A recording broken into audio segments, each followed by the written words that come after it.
ओम श्री परमात्मने नमः। सभी मेरे प्रिय भक्तों को मेरा प्रणाम स्वीकार हो।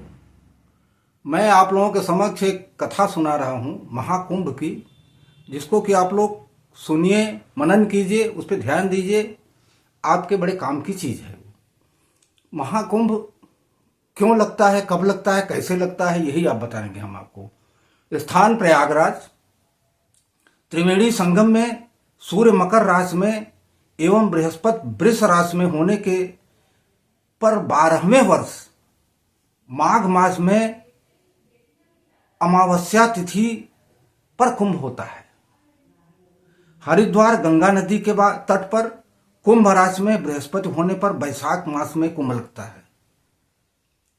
नासिक में गोदावरी नदी के तट पर सिंह राशि के बृहस्पति होने पर भाद्रपद मास में कुछ कुंभ लगता है।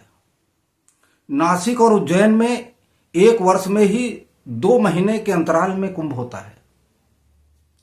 कुंभ आवर्तन काल 12 वर्ष, कभी कभी 11 वर्ष में भी लगता है।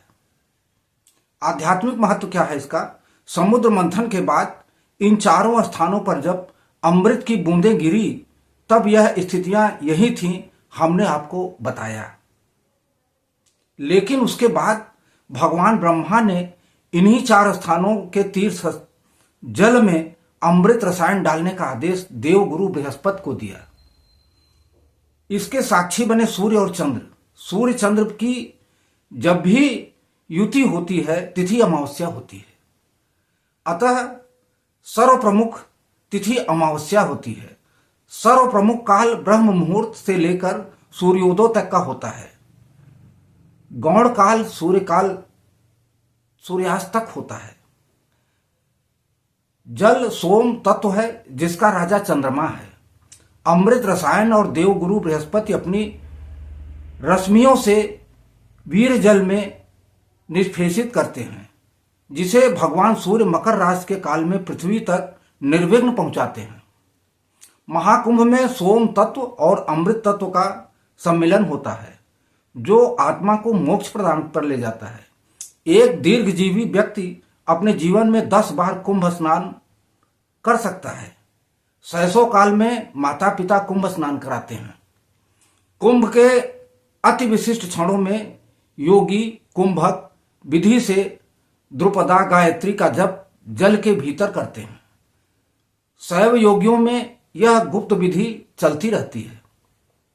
मोक्ष एक जटिल और अनेक जन्म साध्य प्रक्रिया है। अतः इसे एक स्थान से विधि से सरलतम प्रक्रिया में महाकुंभ उतराता है। भगवान ब्रह्मा ने अपनी सृष्टि को यह सरल उपाय दिया है कि महाकुंभ मोक्ष प्राप्ति का सरलतम द्वार है। महाकुंभ में योगी जन और सिद्धगण स्नान करने आते हैं। इन्हें पहचानने की विधि गुप्त और जटिल है। सभी संभावित तपस्वी को प्रणाम करना कुंभ में मिलने वाला अति विशिष्ट अवसर होता है। अमृत कुंभ का मुख आकाश की ओर होता है, जो विशिष्ट क्षण में तीर्थ में गिरता है। इसे योगी जन गिरते हुए देख पाते हैं। त्राटक सिद्ध व्यक्ति इसे देख सकता है। आप कुंभ के बारे में समझ लिए, जान लिए, समझ लिए। एक कहानी मैं आपको और सुनाता हूं कि भगवान ने जो दिया है, गरीब को गरीब, अमीर को अमीर कैसे बनाते हैं। एक इसकी कहानी है। एक बार नारद ऋषि जो है, भगवान जी से प्रश्न किया कि आपके भक्त गरीब क्यों होते हैं। तो भगवान बोले, नारद जी, मेरी कृपा को समझना बड़ा कठिन है। इतना कहकर भगवान नारद के साथ साधु वेश में पृथ्वी पर पधारे और एक सेठ जी के घर भिक्षा मांगने के लिए दरवाजा खटखटाने लगे। सेठ जी बिगड़ते हुए दरवाजे की तरफ आए और देखा तो 2 साधु खड़े हैं। भगवान बोले, भैया, बड़े जोरों से भूख लगी है, थोड़ा सा खाना मिल जाएगा क्या? सेठ जी बिगड़ कर बोले, तुम दोनों को शर्म नहीं आती? तुम्हारे बाप का माल है क्या? कर्म करके खाने में शर्म आती है? जाओ जाओ, किसी होटल में खाना खाओ। नारद जी बोले, देखा प्रभु, यह आपके भक्तों का निरादर करने वाला सुखी प्राणी है, इसको अभिशाप दे दीजिए। नारद जी की बात सुनते ही भगवान ने उस सेठ को अधिक धन संपत्ति बढ़ाने का वरदान दे दिया। इसके बाद भगवान नारद जी के साथ एक बुढ़िया मैया के घर पहुंचे, जिसकी एक छोटी सी झोपड़ी थी, जिसमें एक गाय के अलावा और कुछ भी नहीं था। जैसे ही भगवान ने भिक्षा के लिए आवाज लगाई, बुढ़िया मैया बड़े खुशी के साथ बाहर आई, दोनों संतों को आसन देकर बैठाया और उनके पीने के लिए दूध लेकर आई और बोली, प्रभु मेरे पास और कुछ नहीं है, इसे ही स्वीकार कर लीजिए।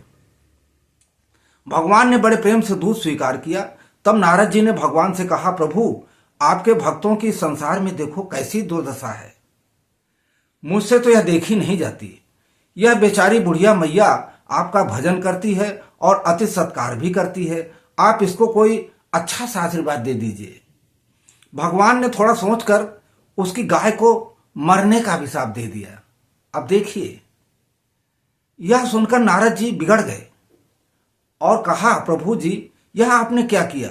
भगवान बोले, यह बुढ़िया मैया मेरा बहुत भजन करती है, कुछ दिनों में इसकी मृत्यु हो जाएगी और मरते समय इसको गाय की चिंता सताएगी कि मेरे मरने के बाद मेरी गाय को कोई कसाई तो नहीं ले जाकर काट देगा, मेरे मरने के बाद इसको कौन देखेगा।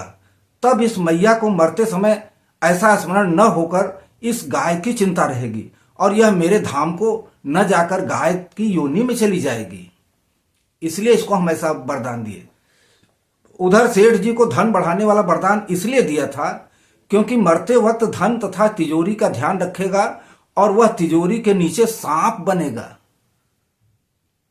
प्रकृति का नियम है, जिस चीज में अति लगाव रहेगा यह जीव मरने के बाद वही जन्म लेता है और बहुत दुख भोगता है। अतः अपना चिंतन प्रभु की तरफ अधिक रखें। हरे राम राम राम हरे हरे, हरे कृष्ण कृष्ण कृष्ण हरे हरे। ओम नमो भगवते वासुदेवाय। इस तरह इन चौपाइयों से आप लोग सीख लीजिए, कुंभ के बारे में भी और गरीबी अमीरी के बारे में भी। मैं आप लोगों को अगले भाग में किसी और कहानी के साथ मिलूंगा। तब तक के लिए जय श्री राम, राधे राधे। बोलिए सियावर रामचंद्र की जय, पवन सुत हनुमान की जय।